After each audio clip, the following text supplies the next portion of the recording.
নমস্কার বন্ধুরা, বাংলা গল্পের সোনাঝুরিতে সকলকে স্বাগত। এ হচ্ছে ভিন্ন স্বাদের গল্প শোনার আসল মজা। প্রিয় বন্ধুরা, আজ আমরা শুনব গোপাল ভাঁড়ের একটি সুন্দর মিষ্টি গল্প।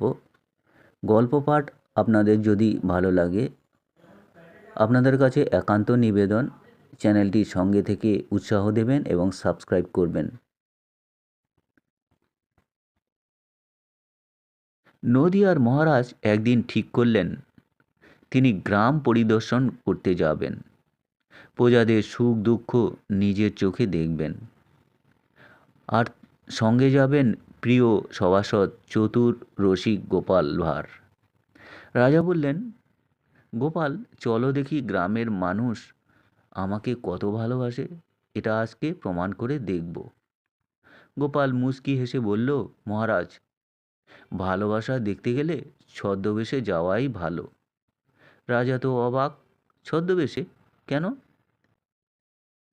তখন গোপাল বলল, কারণ মহারাজ, রাজাকে সামনে দেখলে সবাই প্রশংসা করে, কিন্তু সত্য কথা লুকিয়ে ফেলে। রাজা ভাবলেন কথাটা মন্দ নয়, তাই দুজন সাধারণ পোশাক পরে গ্রামের দিকে রওনা হলেন। গ্রামে গিয়ে তারা দেখলেন কেউ খেতে কাজ করছে, কেউ গরু চড়াচ্ছে, আবার কেউ জলের ব্যবস্থা করছে। একদল চাষি আড্ডা দিচ্ছিল। রাজা ও গোপাল চুপচাপ পাশে দাঁড়ালেন। একজন চাষি বলল, রাজা নাকি খুব দয়ালু, কিন্তু করের বোঝা একটু বেশি। আরেকজন বলল, হ্যাঁ, রাজসভায় নাকি সবাই শুধু প্রশংসা করে। রাজা শুনে একটু অস্বস্তিতে পড়লেন। তিনি ফিসফিস করে বললেন, গোপাল, এরা তো আমার সমালোচনা করছে। গোপাল শান্ত গলায় বলল, মহারাজ, এটাই আসল কথা। সত্য কথা সবসময় মিষ্টি হয় না। হাঁটতে হাঁটতে তারা এক বৃদ্ধার বাড়িতে গেলেন। বৃদ্ধা জানতেন না এরা কারা। তিনি ভাত আর ডাল দিয়ে আপ্যায়ন করলেন। বৃদ্ধা বললেন, আমাদের রাজা ভালো মানুষ, কিন্তু তিনি যদি নিজের চোখে আমাদের কষ্ট একটু দেখতেন তাহলে একটু ভালো হতো। রাজা চুপ করে শুনলেন। খাওয়া শেষে বেরিয়ে এসে রাজা দীর্ঘ নিঃশ্বাস ফেললেন। গোপাল, আমি তো ভেবেছিলাম সবাই শুধু আমার প্রশংসাই করে।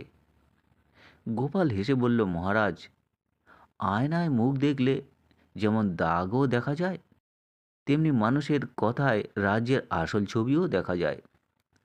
পরদিন রাজসভায় ফিরে রাজা ঘোষণা করলেন, আজ থেকে কর কিছুটা কমানো হবে, আর প্রতি মাসে আমি ছদ্মবেশে গ্রাম পরিদর্শনে যাব। সভাসদরা অবাক। রাজা বললেন, এই সিদ্ধান্তের কৃতিত্ব একমাত্র গোপালের।